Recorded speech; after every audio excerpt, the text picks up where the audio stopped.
Hello mga kakusina! Ako po ulit si Ate Angel ng Kusina ni Angel, and for today's video, tuturuan ko po ulit kayo ng another dessert recipe na baka hindi mo pa nagagawa or nasusubukan sa iyong kusina, kaya't panoorin ang buong video dahil madali lang po ito. So una, dito sa ating kasirola, maglagay lang tayo ng tubig. Siguro around 3 cups yung inilagay ko dito. Tapos, naglagay tayo dito ng kalahating kilo ng kamote. Hiwain lang natin ito ng maliliit para mamaya po ay mabilis lang siyang maluto. So, buksan lang natin yung apoy sa ating kalan, palambutin yung ating kamote. At kapag natutusok na natin ito ng ating tinidor, kuha lang tayo ng strainer, kunin natin yung kamote, ilagay sa separate na lagayan.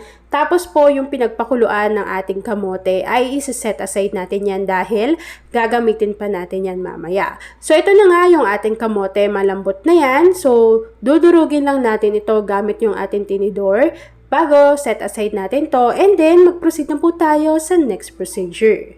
Kapag naset aside na po natin yung ating kamote na nadurog, sa isang kasirola, maglagay tayo dito ng 24 grams ng unflavored jelly powder, and then after po nun, ilagay na natin dito yung water na pinangpakulo natin sa ating kamote kanina. So total po nun ay 3 cups of water.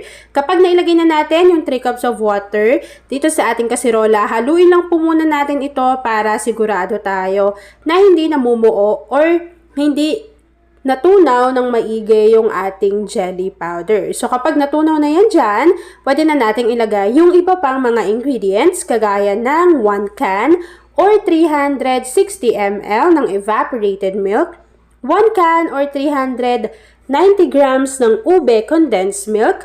Naglagay rin tayo dito at least half teaspoon ng vanilla essence or vanilla extract. Kapag nailagay na natin or napagsama-sama na natin yung mga ingredients dito sa ating kasirola, haluin lang po natin ito ng maigi hanggang sa mag-combine sila, at pwede na nating buksan yung ating apoy sa ating kalan over high heat. Tapos hintayin lang muna natin itong kumulo bago hihinaan na natin yung ating apoy. And then kapag medyo kumulo na yan, ilagay naman natin yung dinurog natin kanina na half kilo ng kamote. Ayan, so kapag nailagay na yan dyan mga kakusina, hintayin pa natin tong kumulo habang continuous natin tong hinahalo, and then after po nun, papakita ko pa sa inyo kung ano pa yung next procedure. Pero, habang hindi pa yung kumukulo, please don't forget to like and follow yung ating Facebook page, Kusina ni Angel. Kung meron ka ring Instagram, paki-follow na rin ako doon, Kusina ni Angel. At kung gusto mong matuto pa ng iba pang mga recipes o kaya naman gusto mong mag-share ng mga niluluto mo everyday, pwede kang sumali sa ating Facebook group. Andiyan lang po yan sa ating Facebook page. At ayun na nga mga kakusina, kapag kumulo na po yung ating mixture, isalin lang natin to directly sa ating mga lagayan. Tapos, hintayin natin tong lumamig, mag-set at mag-firm. Kapag nag-firm na po iyan, mag-dust lang tayo ng cacao or cocoa powder.